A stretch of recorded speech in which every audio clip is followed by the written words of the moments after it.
Ассаламу алейкум, урматтуу теле көрүүчүлөр. Назарыңыздарда баалашуу теле берүүсү, анын алып баруучусу мен, Абдыбалиев Асан.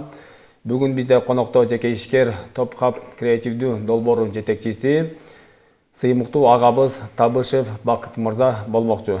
Ассаламу алейкум. Алейкум ассалам. Биздин студияга кош келипсиз. Иштериңиз жакшыбы, ден соолугуңуз? Кудайга шүгүр, Аллага шүгүр, Аллага шүгүр. Бакыт мырза, азыркы учурда эмне жумуш менен алек болуп атасыз?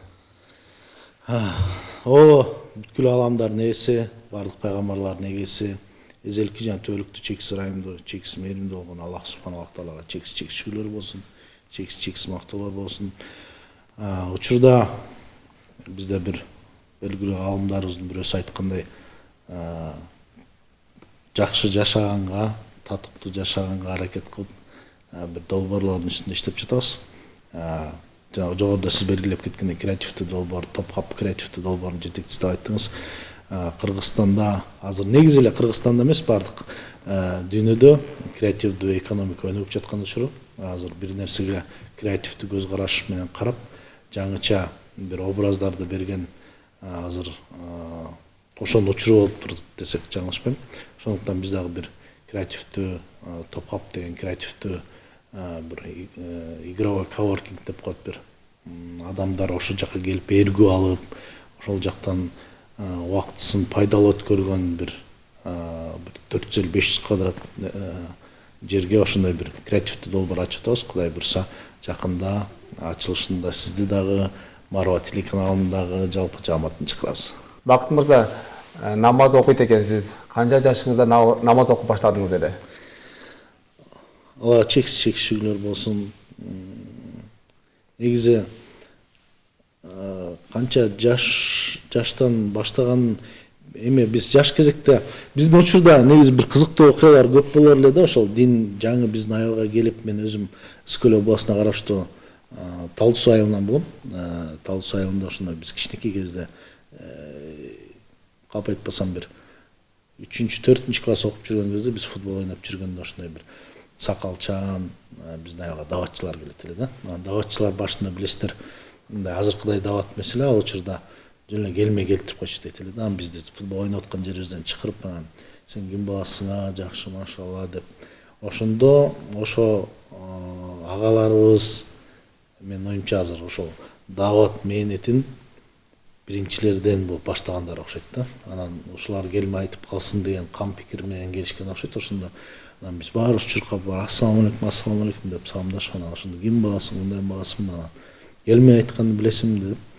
Анан билем, анан туура эмес айтчыкпызбы, анан ошол жерде ла илаха иллаллах Мухаммад расулуллах деп айттырып бизге, анан кийин баргыла эми ойной койгула деп. Ошондой ошол адамдар, ошол агалар ошол учурда биздин динге болгон көз карашыбызды, Алланы таанышыбызды, ата-энеге болгон мамиленин баарын түп тамырынан ошол бир-эки ооз сөз менен эле ошондо бизге кичинекей бир мындай, кандай айтсам, жашоодо бир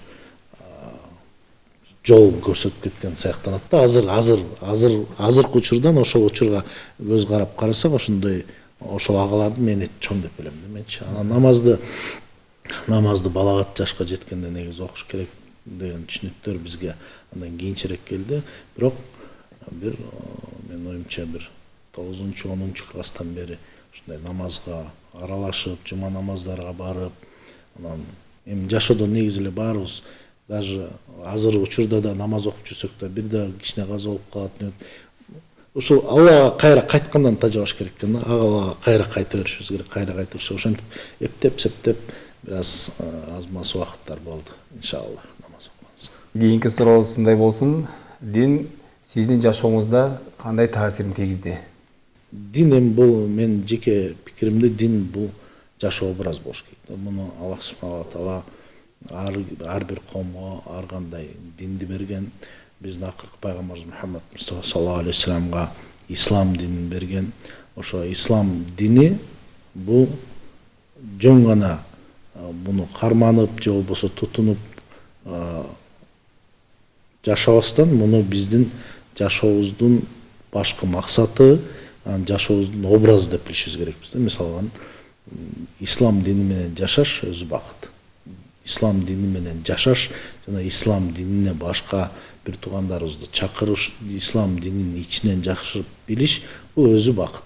А ислам динин эгерде жакшылап түшүнүп алган болсок, анда биздин ислам динин эгерде жакшылап түшүнсөк, анда биздин бул жашоодогу максаттарыбыздын баары өзгөрөт да.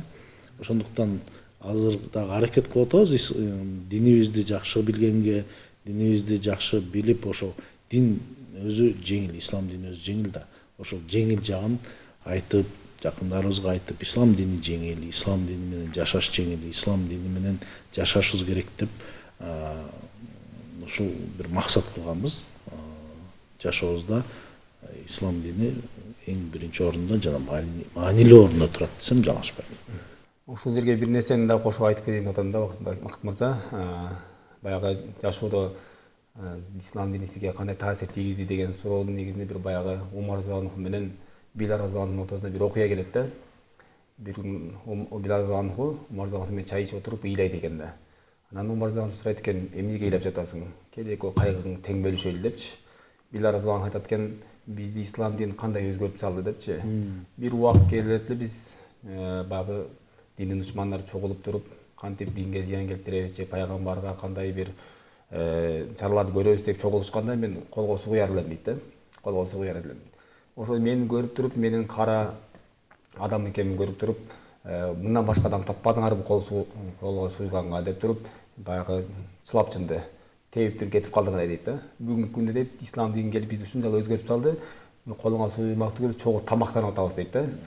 Ошондой сыяктуу жашооңузда сизде ошол диндин бир өзгөчөлүгү же диндин бир нерсеси сизге кандай бир таасирин тийгизди? Ошондой бир окуялар барбы сизде?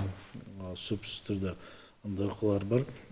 Динге кадам таштап, динди түшүнгөнгө аракет кылгандан бери бир жүрөгүбүздө тынччылык пайда болду да. Жүрөгүбүздө тынччылык болду.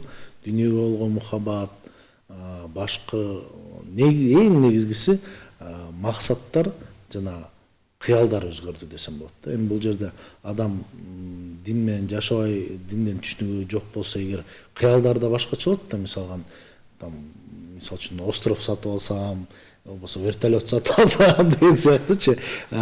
Динден түшүнүк киргенден кийин канткенде ошол канткенде биздин жакындарыбыз, канткенде биздин туугандарыбыз, канткенде биздин кыргызстандыктар бактылуу болобуз, канткенде эки дүйнөдө бактылуу болобуз деген кам пикир менен жашап каласың. Албетте дин менен жашоомдо жанагы жогоруда айтып кеткендей жүрөккө тынчтык алып келди, максаттарым өзгөрдү.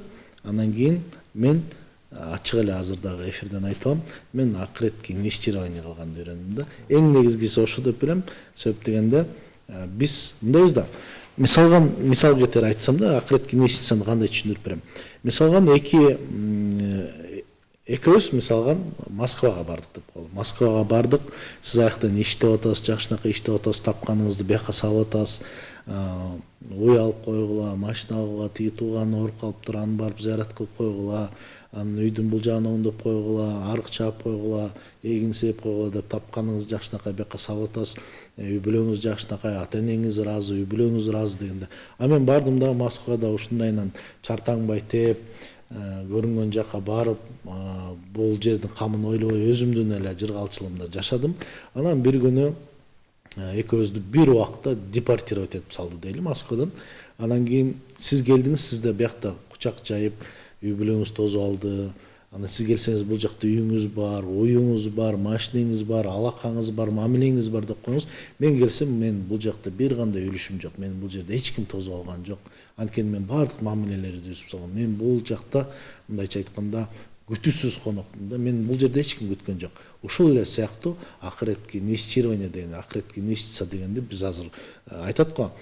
Эң акылдуу адам кайсы? Эң акылдуу адам ушул жашоодо туруп акыретин курган адам дейт го. Ошолну жашоонун принципи кылып жашайм да. Ушул менин жашоомду түп тамырынан өзгөрттү десем жаңылышпайм. Бакыт мырза, жашоодо негизги максатыңыз кандай? Сонун суроо. Азыркы мен айтып келип аткан темага улай суроо болду окшойт. Жашоодо эң негизги максатым ошол мен сүйгөн, мен жакшы көргөн ата энемди, бир туугандарымды, үй бүлөмдү, уулумду, кыздарымды, баардыгыбыз досторумду, кошуна колоң, урук тууганым деп коелук. Негизи эле кыргыз элибиздин баардыгыбызды Аллахтын бир жакшы көргөн кулдарынан, пайгамбарыбыздын татыктуу үммөттөрүнөн болсок деген каалоо, тилектин аркасында жашайм. Негизги максатым акыретте